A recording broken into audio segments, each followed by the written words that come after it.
Well, first of all, every shame meal has to be eaten in your car. You have to keep it secret from everybody else like an affair. And then I want them to be fighting with each other back there.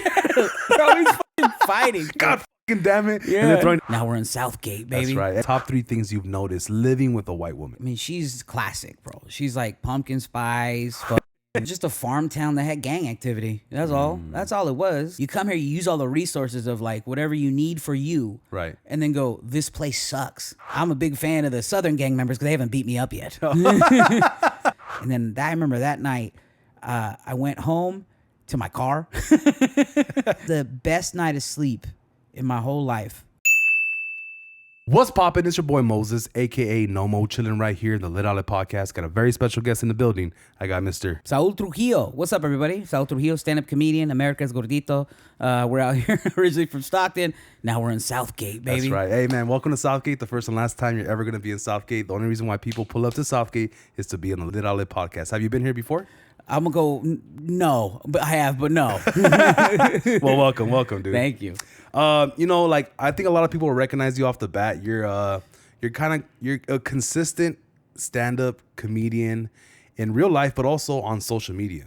Man, I appreciate that. Like, but mostly what people know me is from stand-up. But I try to do my little sketches here and there. Just little going out. Like when I go to like Food for Less, I was like, all right, I'm gonna do a little rat on Food for Less real quick. Do you think you get more love on Instagram for your skits or for your stand-up reels? Stand-up 100%. Yeah. Because that's, I mean, I even off the iPhone camera stuff, if you're funny, you're funny. I have also got a funny voice and a funny look, so I get it. You know what I mean? I would follow me too. What would you say is your most viral reel that ever went? Like, for what joke was it? Fuck, right now it's got to be this joke I have where I talk about if I had a daughter. If I had a daughter and then she came out as a boy, you know what I mean? I feel like that joke is at like 1.3. Damn. But I've had nothing go past like 1.3. Everything's been like under a million, kind of a million, but it's 4 or 5 videos. And it wasn't like the amount. It's like the first viral video I ever posted. You know how like when you post a viral video, the amount of traction that you get in followers doesn't necessarily equate. Right. Like I posted 2 videos that went viral, one 800K, the other one 900K. But not only that, like I went from 3,000 followers to overnight like 40K. Damn. I was like, oh, that was crazy.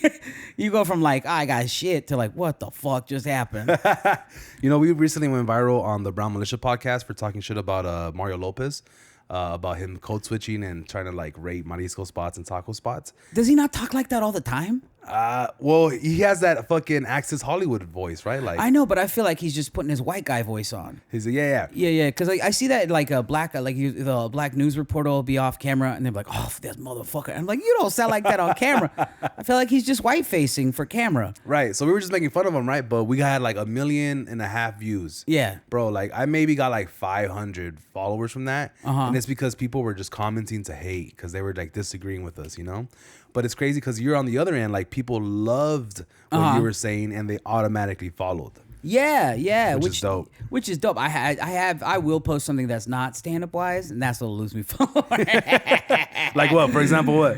I mean, I'll just say some wild shit about white people or something. Then I lose some white followers. You know what I mean? Like, and it's just a joke, It's a joke. I'm making fun of myself. I'm making fun of self-deprecating on my shit, so I can be whatever I want. I don't know. Yeah, and then you're married to a white woman, right? I'm married to a white woman, yeah. As a Mexican man, I have so many questions, dude. Go ahead, by all means. But please tell me like the top 3 things you've noticed living with a white woman.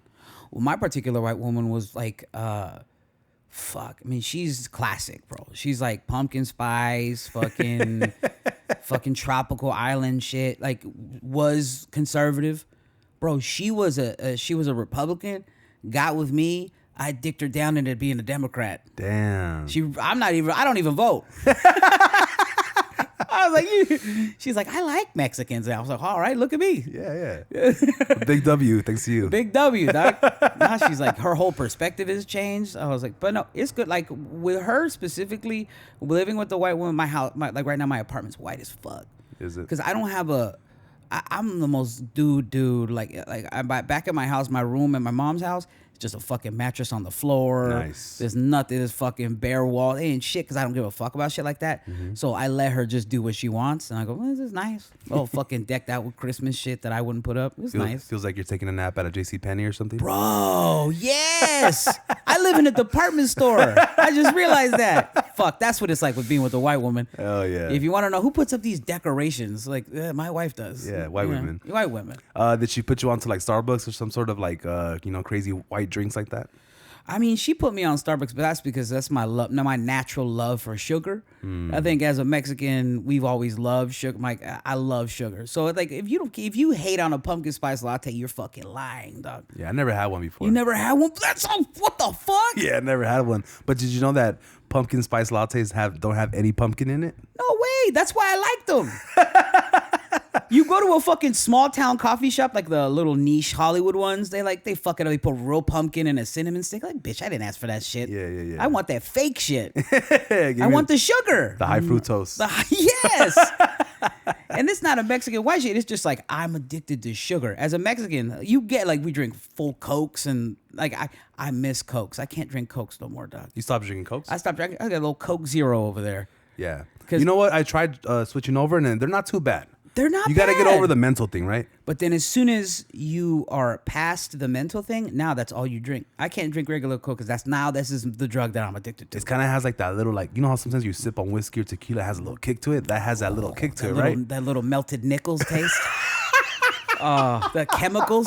Yeah, the chemicals. Yeah, the acetane, you dog. can hide it with sugar, but that fucking the fucking science taste, you can't hide that with Coke, Diet Coke. I feel like one scientist was like, you know what I'm gonna do? I'm gonna have to trick all these fat fucking Americans with this fucking chemical just to make them stop drinking real Coke. I'm like, thank you, dude. Whoever you are out there, dude. Oh, that tricked us. So good. It's so good. You did mention about like, that you say you have a funny look and a funny voice. When did you find out you were funny, dog?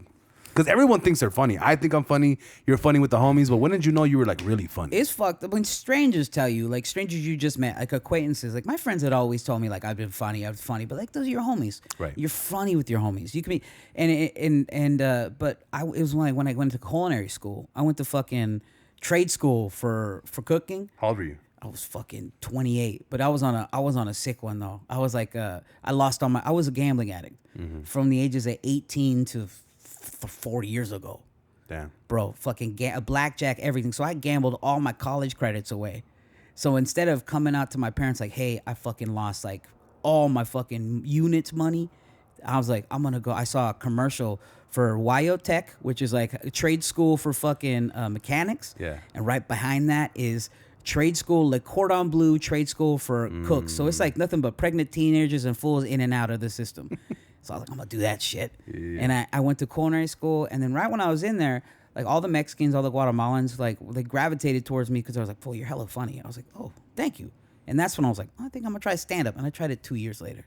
Were you funny in English and Spanish with your homies at Le Cordon Bleu? I guess... it's the Kitchen Academy for it. That shit was a year long.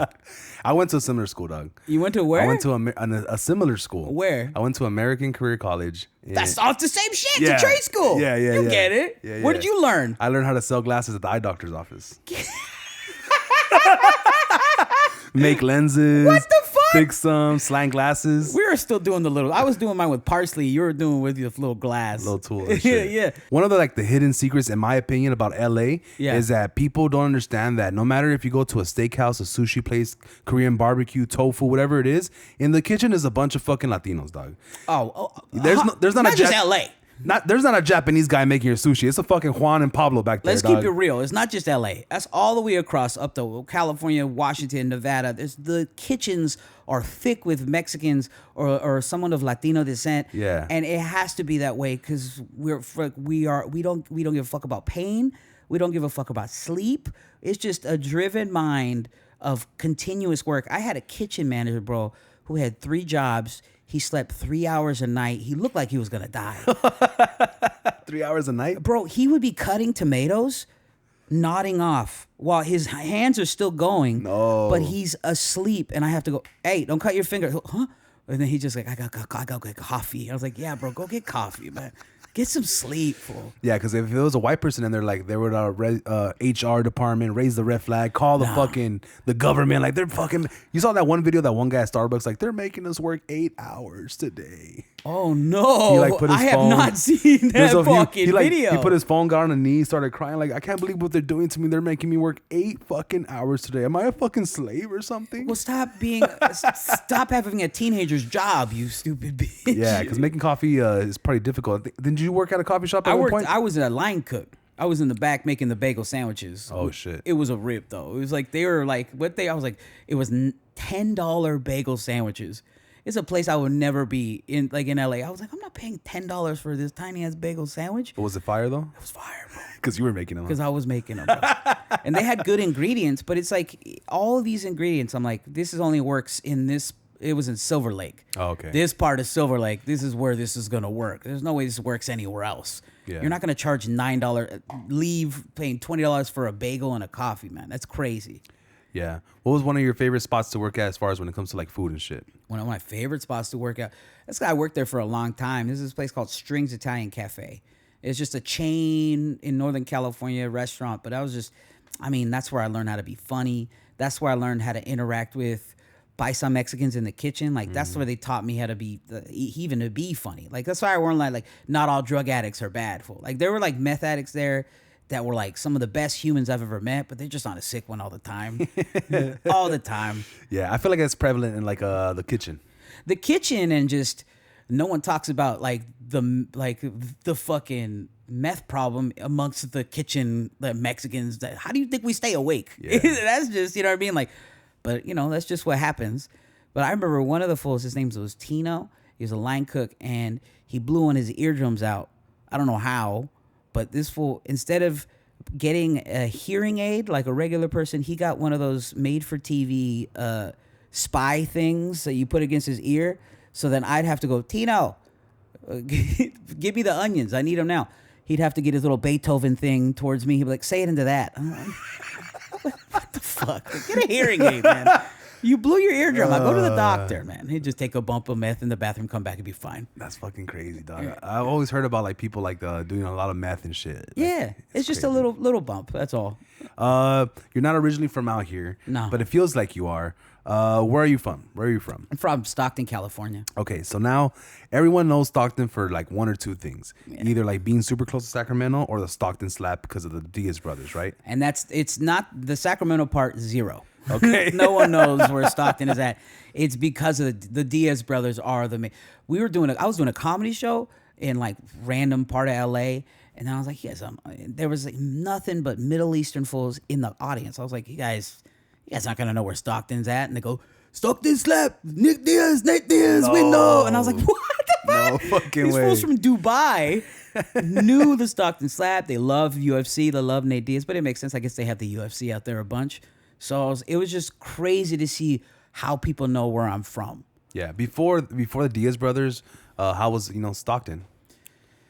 I mean, it was just a farm town that had gang activity. That's all. That's all it was. And that's all it was. It was just like crime and then agriculture. At least for me, I remember one summer, the Stockton's like 300,000 people big, maybe smaller. There was like 60 murders 1 3-month span, which is crazy.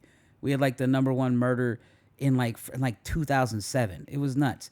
And then we also had a good cherry season. You know what I mean? Oh, so is that what it is? Cherries? It's cherries, asparagus, and then you get into Sacramento. Oh, I could talk fruit all day, dude. Yeah. My dad grew up picking it, and he would always talk about it. It was fucking lit, yeah. My grandpa, when he migrated over here, he was like picking lettuce and tomato. Yeah. I think Bakersfield, though. Bakersfield? Yeah. And then you just get more north, and it gets into grapes, like Sonoma and then Napa. But it was like strawberries, asparagus, cherries, and he'd come home with big-ass fucking buckets. I'd still, to this day, I don't buy cherries. Why? I was so spoiled with being in buckets as a child. I was like, I don't fucking pay for those. I used to get those by the bucket. I used to get diarrhea because of that. Since all we hear about in the stores is like GMO, fake fruit, fake this, fake that. Do you believe that shit? Oh yeah, we're gonna die. How do you know?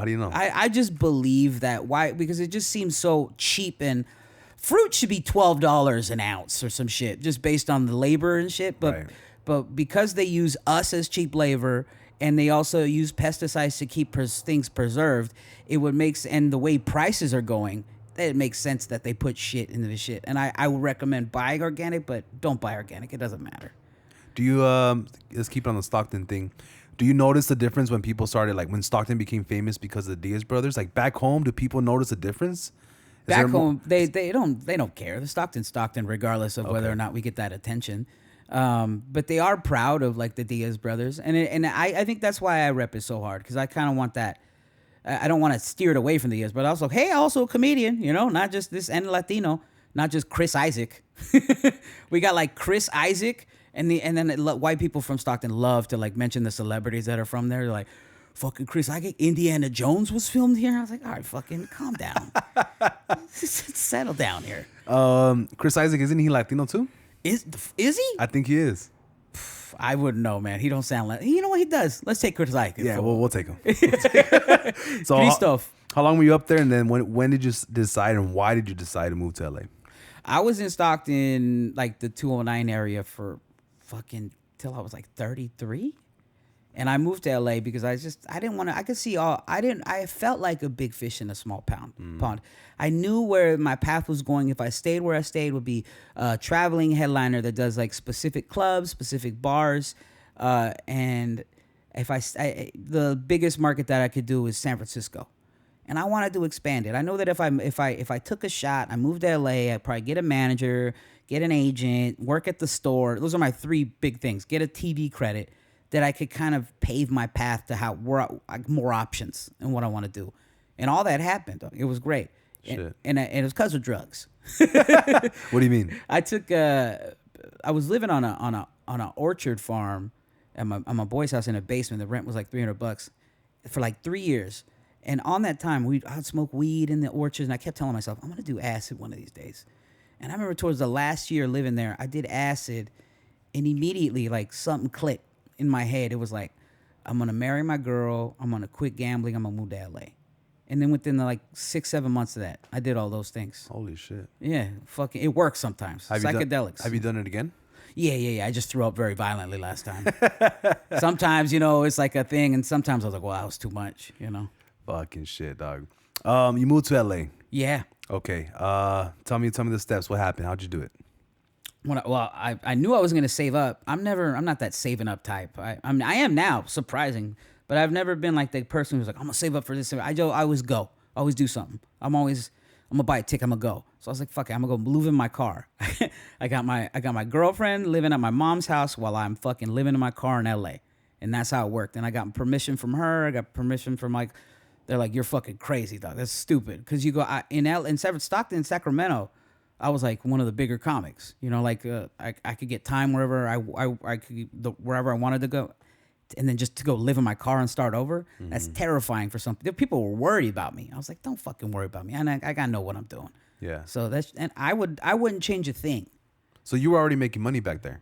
I mean, enough to pay rent. You know what I mean? Enough to pay the rent I had. It wasn't like a shit ton of money, but it was like if I wanted to progress further, I could have hit up all these clubs and be like, I was like, before I do any of this, before I become a headliner here, let me go start over in LA, see if I could do it there. Let me swing for the fence. Swing for the fences. Exactly. That's tight. Yeah. What kind of car was it? At first, it was my mom let me borrow. I was living in my mom's car for 6 months. And then I bought a 05 Corolla, and then I was living in a 05 Corolla for 6 months after that. And then I think you also used to be bigger back then, right? Yeah, a little bit bigger, but I'm gaining all the weight back, getting fucking fat from the road, man. It's hard to in the holidays. These are all deflections. These are all excuses. I'm like, hey, you back fucking, you know what I mean? Yeah. And I'm happy. When you're happy, it's nothing but a tragar, way. That's it. Yeah. How long you been with your girl? 6 years, 7 years. Because you know what happens in the first 2 years of when you're with your girl, all you do is fuck, eat, and sleep. Yeah. Because you're just getting to know somebody. Yeah, but that could continue amongst 6 to 7 years. Is fuck, eating, and sleeping. We still have that all we do is fuck, eat, and sleep. Yeah, it's crazy. It's crazy. It's a crazy combination. Yeah. It's bad.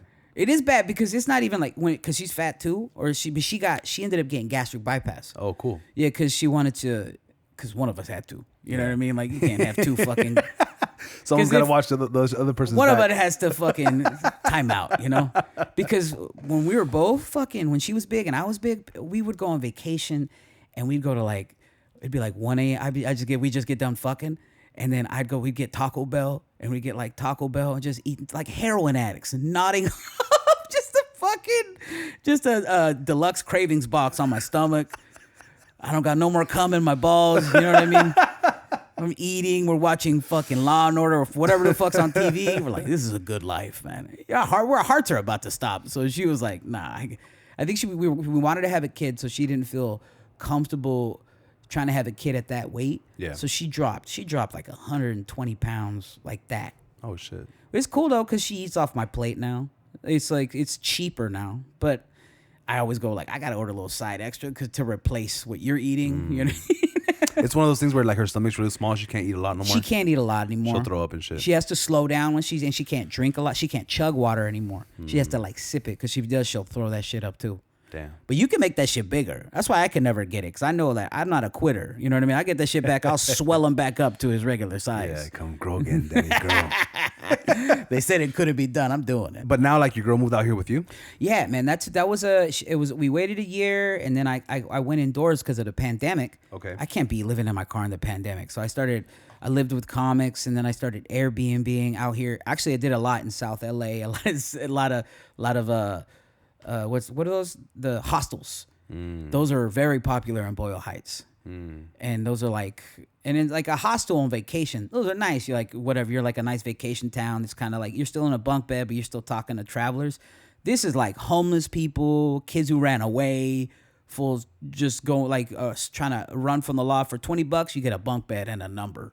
I didn't know they had that. They shit. have that shit. That's crazy, and I live here my whole life. Yeah. Because you don't need a hostel. You don't need an old Victorian house that you're gonna put 15 beds in. That's crazy. Yeah. I don't know why it reminds me of the movie Like Mike.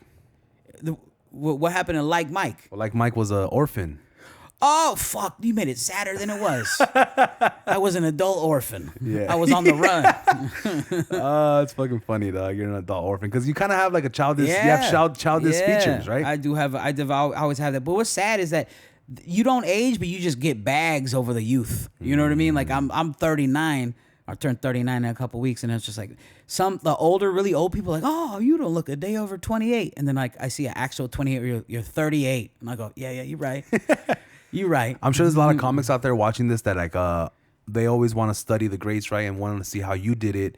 So how did you go from living out of your car to a Comedy Central, like, is that called a special, what you did? Well, now because the whole game has been switched, because TV is not a thing. Right. Who has TV now? Nobody. I mean, the older people, hotels, whatever. But reality is that there's Netflix, there's YouTube, there's all these sources that people actually watch.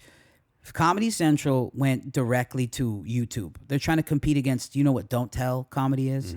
They're trying to compete with that, because that right now is the one. You get a Don't Tell comedy special that you're gonna put butts in seats if you're very funny. Like, for example, Ralph Barbosa went crazy with that, but right? he has both. His steps were like Comedy Central. Then he had an HBO Entre Nos, and then Don't Tell. Those are all fucking skyrocketing him to the top, and he's very funny. But he's hitting all the platforms, you know. And she deserved all those things. But you got a Comedy Central one. I did get a comedy. It's called Comedy Central Featuring. Okay. They're like the OG. They're like small little 7 to 10 minute specials that they put out. This is an introduction to who this person is, and then from there they could offer me a 30. From there, or I could go film something by myself. But that seems to be the most popular thing, is everybody putting it out by themselves, which I'm a big fan of. But I'll take whoever, because I'm scouting to put an hour out. When that thing happens, the Comedy Central thing, they only release like 9-10 minutes of it. You're on stage for 9-10 minutes, or you're booked for like a whole long. Nah, you're only on stage for 10 minutes. And there's a bunch of people. Yeah, they did it at Los Globos over here in Silver Lake. It's like some bar. I don't know. I've never been there. It's like a little venue. Like a little venue, yeah. It looked like the bar from Dusk Till Dawn on the inside. That shit looks sick. But I was like, I've never been on the inside of this shit. Like, I don't want to hang out in Silver Lake, so I don't know. Yeah. I've only been there once for like an old school DJ. I don't know. It doesn't matter. Yeah. I'm never up there. You should never be up there. Well, there's people who like have been there forever, but it's getting like gentrified, you know? That's what I mean. And that's what I'm mostly seeing. And that's what like, what bugs me about not being from LA, right? Specifically, I'm from Stockton, but I'm also California proud.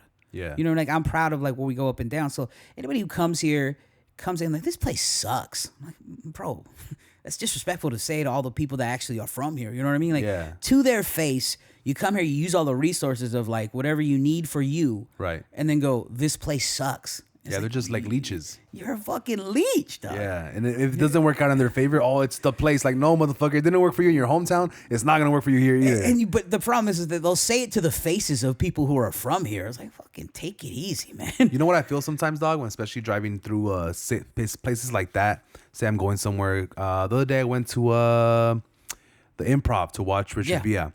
So we had to drive through like certain parts of LA, like Melrose, that I never drive through, right? And, I look around sometimes I'm driving, I see people like, it feels like the people who are from here, the natives, whatever, Latinos or Mexicans, like we're NPCs to these people. The guys with the big mustache, the round sunglasses, the ones that are driving fucking little Subarus, like they're in this fucking video game. They're their own main character. Yeah, they're all main characters, and they just look. They don't even acknowledge us, and I think that's the most disrespectful thing. Yeah, because they're worried about what they got going on, as opposed to like improving the surroundings behind them. Like anybody complains about the homeless problem, complains about like the housing crisis, just any shit like that. It's like, okay, well you could just live in it and understand it, or fucking and not complain about it, or complain. It I don't know. There's like, it's just a weird sense of like, it makes our community stronger, but it just kind of feels like, look at all these outsiders, Yeah, which I completely understand. I get, but like the coolest people from LA are that I've encountered in LA are from LA, like Chris Estrada's, like Jesus Sepulveda's, all these fools, like yourself, chill because you're actually where you're at home. Yeah, you know what I mean? Like I was like, I would be that chill if I was at home too, and I would be equally as irritated if someone was like, hey, you suck, fuck you. At the end of the day, once you reach your comedy goals and you're up there, like you deserve to be. What are some of the things that you would like to be known for? Honestly, and it's corny as fuck, but I got a helpful face, and that's because I do got a helpful heart. Like I want to make around me better. You know what I mean? Like I'm a big proponent of buying your community around you. You know, and like I want to go back to Stockton. I want to help buy the houses around my mom, and then keep that kind of the same way it is without anything changing, and I kind of would like to. I want to see that done here too. You know what I mean? Kind of come here and then buy a house here, and then change zero things about anything. Like de-gentrify? Is that a thing? I don't know, dude. Can you de-gentrify? Like you just stop the gentrification of shit? Yeah. So I would like to buy a house in South Central and then put a tamale lady in front of it. And don't ever leave. You stay here, lady. You stay here. You pass this down to your daughter. Yeah. It seems corny, but I just like, I do it with comedy too. Like I see a young comic will ask questions and, this is going to flood, but this is who I am. And they'll go, what do you think of this? Can you watch my set? And I'll go, yeah, I'll watch your set. Yeah, I'll give you tags. Because why not? Yeah. What's it to me? Right. It's 5-7 minutes out of my day, and I'm always writing jokes in my head. So why not help someone else? It's why not? And it's as corny as that is. But if I hate you, I fucking hate you. Ooh, me too, dog. There are some people that I'm like, there's like 4 people that I hate. And it's impressive because I don't hate a lot. I like a lot of people. But if I hate you, no, it's because you're a bad person. Yeah, you did something. You deserve it. You deserve this. You deserve it, yeah. Where do you get that from? My dad. Okay. My dad's always been like ride or die, loyal. I want to help people around me, but he's also a hard ass. He's also, when he was mean, he was fucking mean, vicious. And he was like, early on, when he got into this country, he was shot in the stomach by cops. Damn. Yeah, and then like he claims he could have raised me going like, fuck all cops, fuck every cop in the whole world, but he was like, wrong place, wrong time. That cop sucked, which kept me kind of level-headed and kept me confused. I was like, not all cops suck?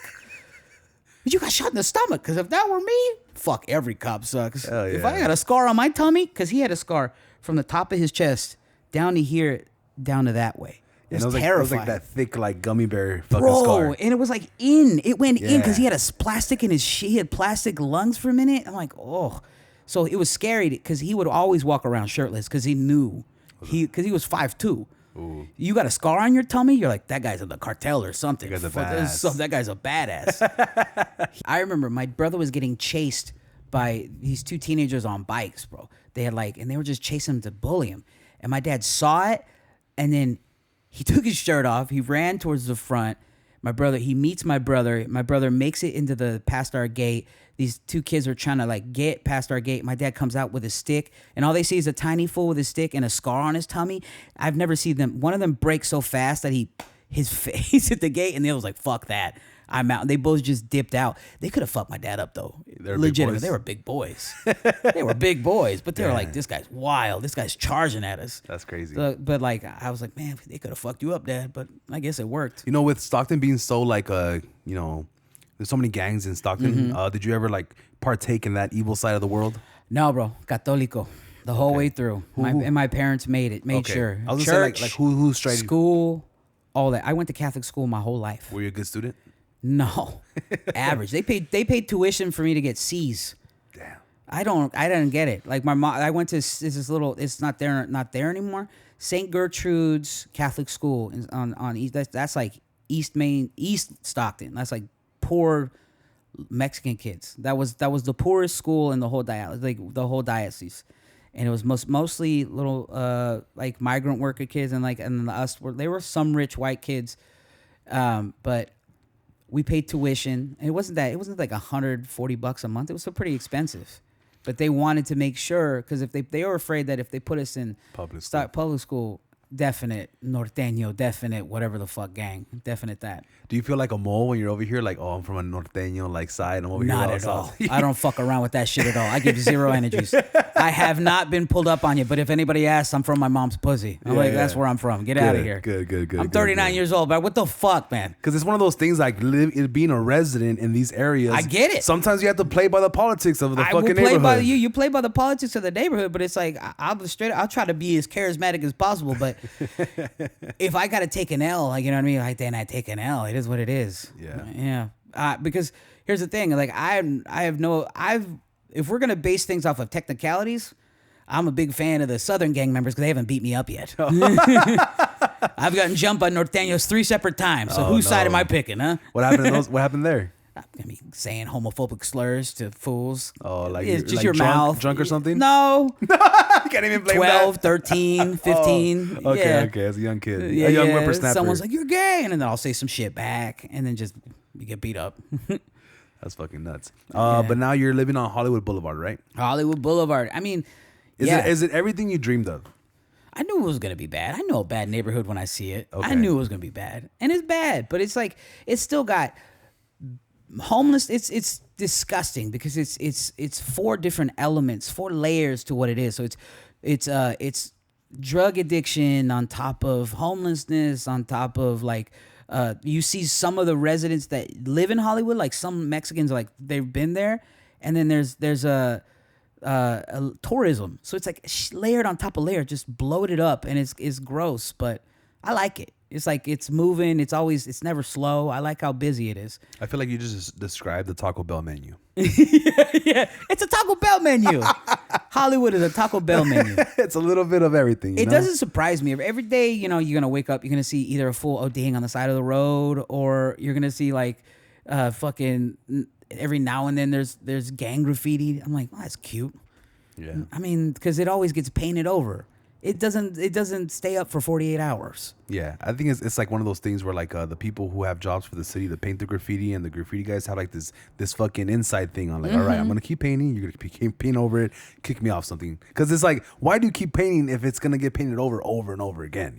I don't know. Doesn't make sense. And this is coming from a tagger. I used to be a tag banger, I used to fucking tag up and down everywhere, and now I just post up my stickers everywhere from the Lit Outlet, which kind of gets my itch out of the way, But it's a weird thing, dog. It's a weird thing. I do want to live in a more normalized neighborhood eventually, buy a house in a normal neighborhood versus living in, it doesn't feel real. It's a big ass, and I live in the they call it, and it's not a thing, East Hollywood.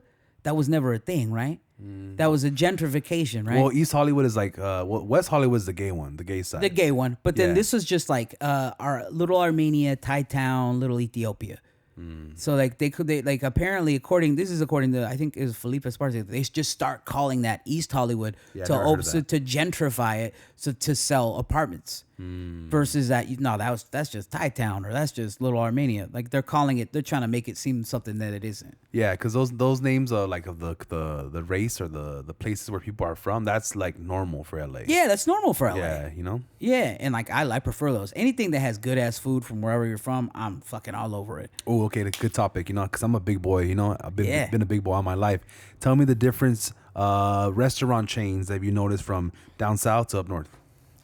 From down south to up north, the rest you guys have it first. You guys will always get. They just got a Cane's like a year ago. You know, you guys are always gonna get it first. Like the In-N-Outs, all that shit. Stockton has. No, we don't got that. You got everything you guys got. We got. Okay. It goes into. I think it goes state to state, like the Whataburgers and shit. You go into Texas and stuff like that. So similar shit. Similar shit. But what are you fucking with the most? Has your taste changed? Have my taste changed? Yeah. Nah, I still stay. I'm a beast of consistency. I have habits. You know what I mean? Okay. I still like Taco Bell, Pan Express, Wingstop. If I could eat those three things for the rest of my life, as far as fast food goes, those three. All right, give me your orders on all three of those places. On all three of those places? Yes. I'm doing the deluxe cravings box, the fry one from Taco Bell. That comes with like a taco, a burrito, fries, and a drink. Those fries are so good. Those fries are hella good. They give you the nacho sauce too? I get it extra, man. I'm not a fucking chump. I'm not new to this. I'm true to this. Yeah. And if we're going to Wingstop, I gotta do a 10 to 15 piece depending how I'm feeling with fries, and then I'm doing half lemon pepper, half Cajun. Bone in, bone out. Bone in. Okay. Fried hard. You got to Damn. get that shit crispy, because if you don't, then you get that one piece of meat that tastes like elbow. You're like, I'm all right with this. You fuck with the fries from there? The fries are good too. Yeah. But back in the day, I remember they used to put more sugar in them. Now they kind of got a little, they sound like a fat piece of shit. Back in my day, you know? Back when they're really Wingstop, you know? And then I used to do the atomic, but then now I got acid reflux. I can't do atomic anymore. Damn, you're crazy. I go mango habanero. That's a good one too. That's a good party flavor. You get Yeah. Wingstop for a whole party. Mango habanero is like the crowd favorite. I like that. What about? I'm not a big fan of Panda, dog. Wait. That's fine. You don't like mediocre Chinese food cooked by Mexicans and served by high school students. I'm sorry. I like it, man. I have a specific order. I like my orange chicken. I like my string bean chicken. Terry, I know it's bad, but it's consistent. People usually argue about I don't like the chow mein and the fried rice. Chow mein's horrible. But don't get the chow mein. It's bad. Get a white rice. Yeah, okay, you know what it is? It's because I have like an OG ghetto spot that I've been going to since I was a kid. They got the big greasy noodles. The big greasy noodles. Are you not into the greasy noodles? I love the big greasy noodles. Maybe you don't have a spot by your house that's consistent for you, or what is it? They are. I had a spot in Hollywood that I went a couple times. Once it was good, once it was very bad, but there was no in between. And then the other two times I tried to go, the motherfucker, they're closed. At 1 p.m. in the middle of the day, I see the little Chinese lady go. I'm like, what are you doing, man? Yeah. Nothing. There was closed. They just open when they want. So I go, I've given up on this place. Yeah, Panda. But you know the people that work at Panda make like good money? They make. I remember I was gonna be a corporate chef. I was like applying on for Panda to like help with the menu. I was like, yeah, let me do that shit. And I was like, nah, fuck that. That sounds like you have to work 60, 70 hours a week. I was like, yeah, they make okay money. Yeah. If you're gonna fucking rock that little walk back there. I heard the managers are making good money too. Managers make good like money. In-N-Out money, you know, like $26, $27 an hour, which is like not a lot of money, but it's like for the job, you know, title. Like usually you're thinking minimum wage for like flipping fries or whatever. You could raise a burgers. whole family on an In-N-Out wage. Yeah, dude. You could raise a whole, and Costco too, apparently. Mm-hmm. And then that's how it should be, because then I'm tired of hearing fucking McDonald's employees cry. Just fucking quit, man. Go somewhere else. Go to a better spot. I feel like McDonald's is like a leap spring spot. You know, like you learn you grind your teeth. You know, you learn how to fucking work in the fast food business at McDonald's, and then you go hit up like a fucking what's a fancy one? What's a fancy like an In-N-Out or something, dog? Yeah, like an In-N-Out. You upgrade. How are the fast? And this is such a fucking fat thing to ask, but how are the fast food chains out here as far as quality? Okay, now what do you mean? Because I feel like the more Mexican they get out here, more workers. I feel like it's gonna be better. Yeah, over here they can't miss, dog. The In-N-Out right here is really good. But we know what I do like that's underrated? All the Tom Juniors. Tom Juniors? And all the Albertos. You like the Albertos or the Albertos? You know the story about Albertos? Yeah, tell me though. I feel like there's like a bunch of different variations, but go ahead. Okay, so there's one guy named Alberto, and he grew an empire of Albertos all over the place, right? But he was about to die, so he split up his kingdom into two sons, and one kept the name Albertos, and the other one named it Alfredos. Okay. And then this one had like more kids than Aldelbertos, and they just keep the same logo, the same colors. It's a cartel chain. The same menu. It goes down to the head but just boss. slightly different names. The head honcho. El Chapo. You know what I mean? But it's consistent, like you said, and I love that fucking place. But I know every time I'm gonna eat there, I'm gonna gain a pound of straight fat. What do you get from there though? I only get if I'm getting the carnes, the California burrito every time. I got it because anything else I steer away and I get like like chile verde, chile colorado, and then I'll go, oh, this is dog shit. What the fuck? I'm not drunk enough for this. Yeah, you know, I go with the nacho fries, but al pastor, half al pastor, half carnitas, or fries. If I'm feeling really fat, I go with the fries. Okay. You know, if I'm being a little light, like a light little skinny bitch, then I'll go with the nachos. You feel me? But I've gotten flautas there. I've gotten like different things, and you're right. It's just the meat and the fries and the nachos. That's where it's at. Or a California burrito. That's the first time I ever had a California burrito. Are you ageist, fool? Ageist? Ageist, man. You see the little teenager or like the 20-year-old fool in the back. Not today. I need the Theo back there. And then I want them to be fighting with each other back there. They're always fucking fighting. God fucking damn it. Yeah. And they're throwing extra guacamole, extra cream because they're squeezing it harder because they're pissed. Fucking, you hear that the Univision in the background. Oh, these salsa's gonna be good, dude. Yeah, dude. And then like I like it when I go up to the lady in the front, and then like I know she only speaks Spanish, but she tries to speak to me in English. So I'm like, I'm gonna be polite and talk to her in Spanish, and she continues to talk to me in English. I'm like, all right, this bitch she's like, you know, she has her game face on. I like that. It's reverse politeness. I'm gonna be polite and speak to him in English. Yeah. And then you guys are just butting heads, man. I'm trying to out-polite each other. One of you has to go, all right, let's stop it. Yeah. Just stop it. Yeah. I'll speak English, you speak Spanish, go. You know what I mean? Yeah. The green sauce in there is fire, dog. So good, so That's good. my favorite. Like anything salsa verde is my. Yeah, but it's super high acid, and as I got older, it's starting to fuck me up, dog. Wait, what do you take anything? I've started like this herbal thing. Oh, you're not going to the doctor. You got too much pride? Yeah, dude. I met this guy at UrbanCon. I interviewed him the other day. He has this herbal remedy, like ancient Aztec stuff. I went to the store. It's like super fucking nice, and he just gave me a bunch of shit. How bad is because here's the thing. I grew up like my dad would grow habaneros, and he'd call me gay if I wouldn't eat one. Like, Nico, come on. Yeah. I had those dads that if you ate anything that was white, like a chicken nugget, he'll let you eat it. But then he'll take your Mexican card away. Yeah. I grew up similar because my mom's from Zacatecas, which is like a desert town, and all they eat. She said like when I grew up, we ate tortillas, salt, and a fucking chile. That was our breakfast. And I was like 5. I was like, for 5, they're giving you jalapeno? I was like, yeah, there was no meat out there. There was no meat out there. So all they did was just salsa. So my whole life, like food tastes weird to me if it's not spicy. It has to be spicy. It has to be spicy. And my wife, and now I'm trying to I put a little sriracha, something. My wife will see it and she go, I'll go, fucking God.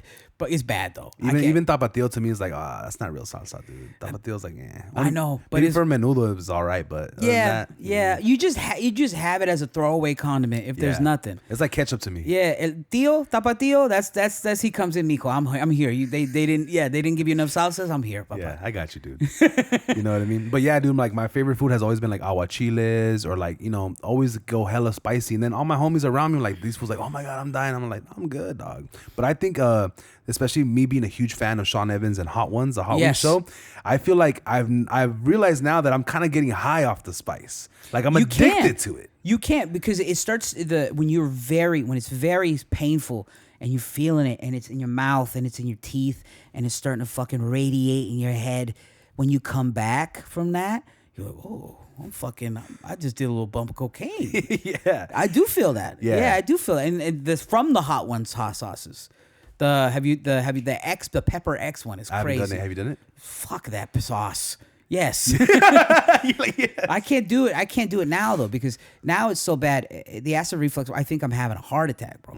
That's how bad it'll be. Like into my right here, on my stomach, and I'll be like, I gotta fucking sit down, and then I take Tums, and I burp or fart, and I go, fuck, I'm fine. You know me, I have like a very addictive personality. Once I lock in on something, I have to just go to the fucking moon with it. Yeah. So like fucking alcohol, certain types of drugs, fucking partying, all sorts of crazy shit. Food, of course. Food is like the number one, the first thing I got Food's addicted to. the number one addiction. So like, what is like your biggest like, what are you most ashamed about when it comes to food? Like me, sometimes is like I order a meal from McDonald's and I have to get a McChicken on the side every time, and then I eat it afterwards and I feel so guilty. I'm like, why am I doing this to myself, dog?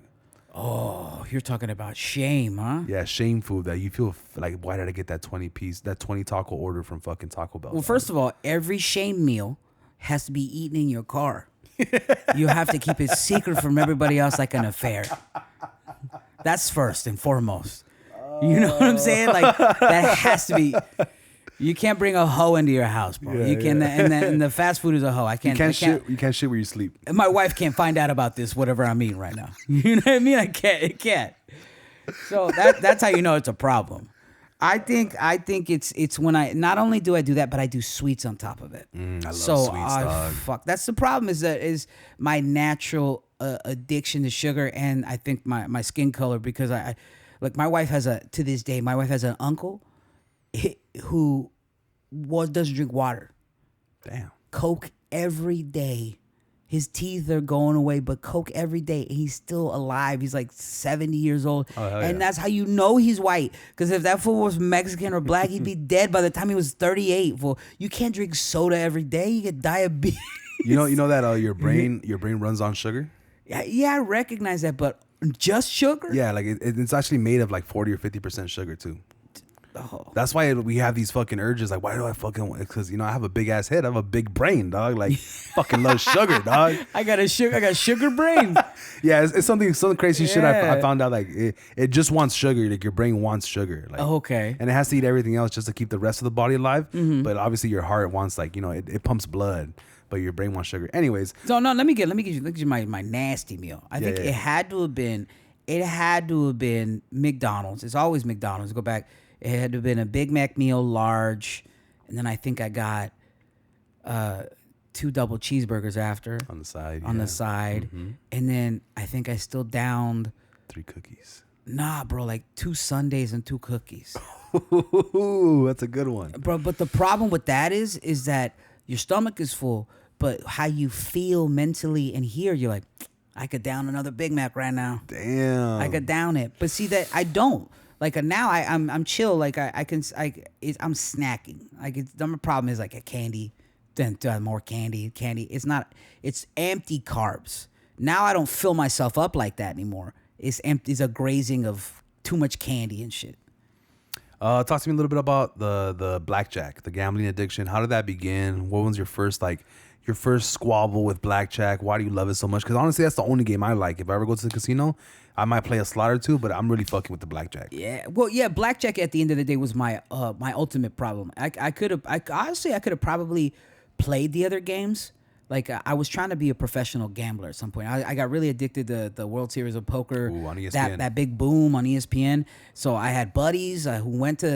I have a buddy to this day. One of my best friends. He's a pit boss. To this day, he knows I don't gamble anymore. He's a big proponent of me not gambling, making sure that I don't. And but we'd go out, we'd gamble, we'd go to Reno, we'd go to fucking Vegas, we'd gamble, we'd play poker. I went all my money playing Texas Hold'em because I knew how to play Texas Hold'em. Really, I read all the books, and I'd make all my money there, and I'd lose all that money 20 minutes playing blackjack. I just like the action, fool. Yeah, it's so fast. It's so like even when you count cards or even when you don't play right. I don't know. I just love the action. I had a gambling addiction, but it was for sports betting, and it was more about like I would win a couple games, and I'm like, all right, but if I double this on a parlay, it's like the chase.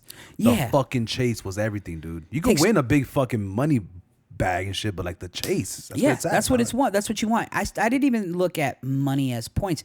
So I have a bit about having $9 shoes, right? About buying cheap shoes. That came about not because I give a fuck about shoes, but because all my money went to gambling.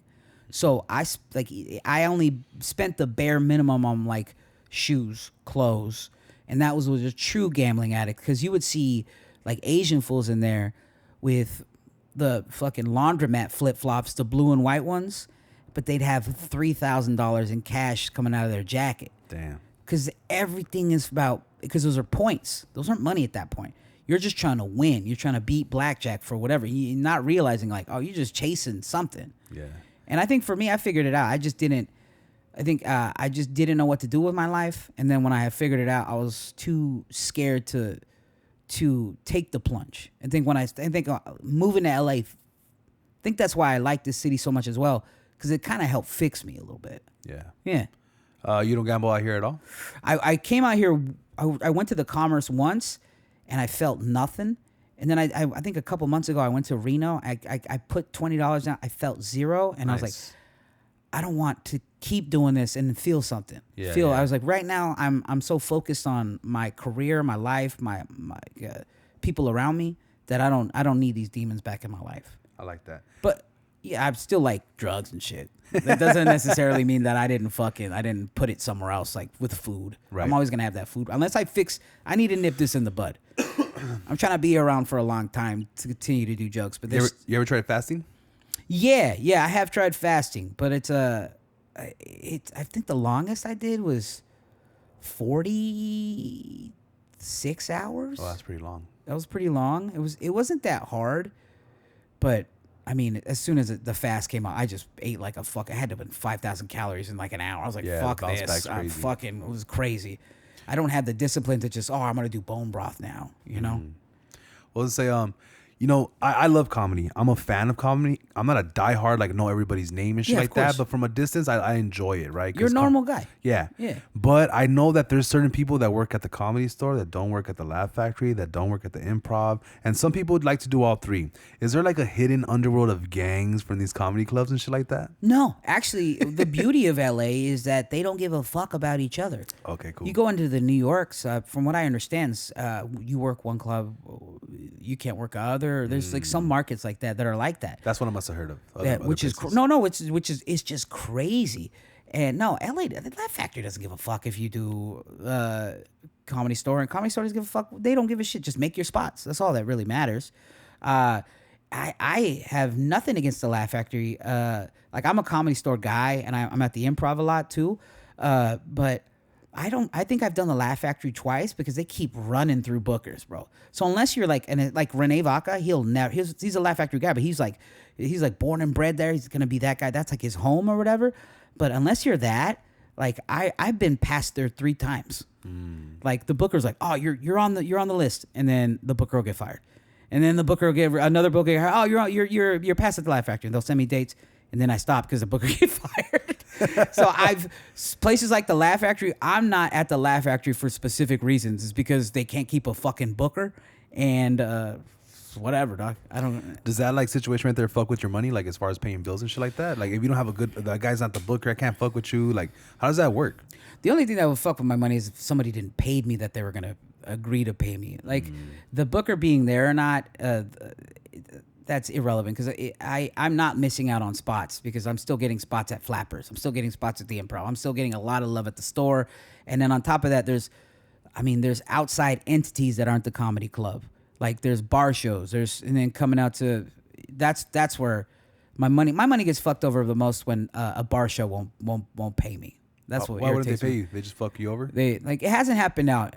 It only happened out here once, but it's just like they just drop contact. You know what I mean? Or just like, hey, like not as many people showed up. Just excuses. That's all. I saw a video of you on Kill Tony from a long time ago. Fuck yeah. I think they had like Jeff Ross was on stage. The guy from Jay and Silent Bob was there. Yeah, I took Jeff Ross pizza. I took a bite of Jeff Ross pizza. Take a bite of his pizza. Was that random? They just pulled your name. That was like all legit. That's all legit. Kill Tony. Like still to this day, it creates stars. Like that kid Cam, who's at the Austin one right now, like it's creating stars to this day in Texas. Back in the day, there was like Kim Congdon, there was like hella fools that came out of that.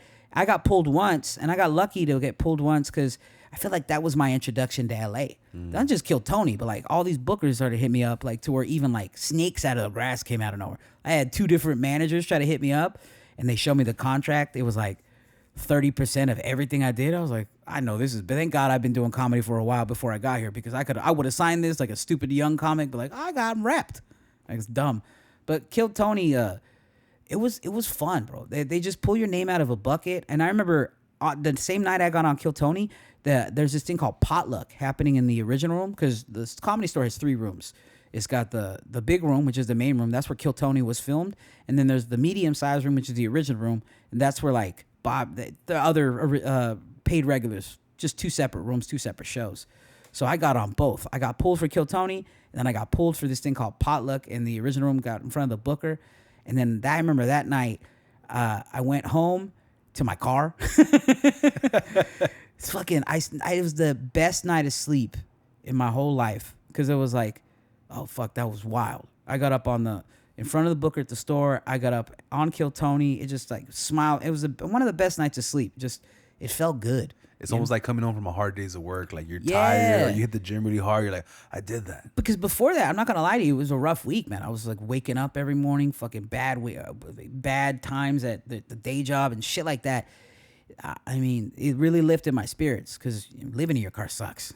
Is it easier for you to live around amongst your, like, maybe before you were a famous comedian, when you were like a regular job, was it easier for you to live amongst your peers when they didn't know you were a comedian? Or as soon as they found out it was a comedian, you're like, oh, no, I got to be funny all the time? Like, do you live with that pressure? No, I generally have funny friends. You know, like when you have funny friends, even like just regular dudes who just are funny, you could just be yourself. Like I like my dudes from grade school, like they're fucking hilarious. My boys from grade, and then I went from there to comedians. That's the only 2 friend groups I have. So funny. So it's great. Perfect. Yeah. All right, man. So this is a quick episode. Thank you so much for coming. Thanks for having me, man. This is fun. This is fucking. I gotta have you back whenever you have a chance. Of course. Let the people know where they can find you and what you got coming up next. SaulComedy.com, at Saul Comedy on Instagram, Saul Comedy on TikTok, all that shit. Saul Comedy on YouTube. What I got coming up next, man? I'm all over the world. When's this coming out? Probably like the first week of or second week of January. Second week of January. So the second week of January, you're going to catch me. I'm going to be in Washington, D.C. at the D.C. Comedy Loft. I will be in Eureka January, I believe it's 21st, 22nd. And then you'll catch me in San Jose, Sunnyvale, California, the first week of February. Come out to a show, man. Yeah. Perfect. I also got in the Moon Tower Comedy Festival. That's in April. But if you're in Austin, come out and see that. Do you have any aspirations to be like in movies and shit, TV? Yeah, I want my own This Fool. That'd be sick. Yeah. Yeah, but for Stockton. How would it be similar or different? Similar or different? Like, my grandma, she opened up a panaderia. Ooh. Yeah, and it's funny because she did it not using her name. She came into this country using a dead woman's identity. It still makes me laugh to this day. Her real name is Victoria de Anda, and then she opened up a bakery called La Victoria, but the government knows her as Rose Pina. She's dead, it don't matter. So she used the identity of a dead woman. She bought that shit on the way here. Your grandma used to make pan dulce at your house? Yeah, she made pan dulce. She didn't even make it. She hired the best Mexican bakers. She would find out who the best one is, like import them from Mexico to fucking make our bread. Oh shit. Yeah, she was. So your house was always full of bread. Always full of bread. That's why I'm so goddamn fat. Fuck. Living off conchas and fucking puerquitos, all that shit. Oh man, I like the ones with the vanilla inside, the little soft ones with like a little triangle. Yeah, I'm tired of the fucking slander. Everybody's shitting on our bread. All right, it's cafecito. Don't fucking you don't gotta eat it. All right. Does that also have like lead into your coffee snobbies? Like what coffee goes with bread really good? Like have you been drinking coffee at a young age? Yeah, bro, but I was drinking AM PM shit. You know what I mean? I love the AM PM shit. Ooh. But I like coffee. I like that. I think that's why the coffee snob now it's just because I like the taste of coffee, but it's mostly because I got a white wife. Okay, I gotta know this too before I let you go. What's your go-to order at a Mexican restaurant? My go-to order, fuck, I didn't think I was gonna get asked such an important question. Here's the thing. I want to say my go-to order is chile verde, but I'm always so scared to order it because I have 2 places. I have a place back home I get it from and a place here that I get it from. And I'm just so scared. I'll say chile verde. Damn. I'll give a place a shot. That's what's up. Yeah. All right, man. Thank you so much. Thank you so Thanks much for for pulling having me, up. bro. Appreciate you. Hell yeah. And we'll catch you guys later. Oh, look, it ended perfectly. Perfect time.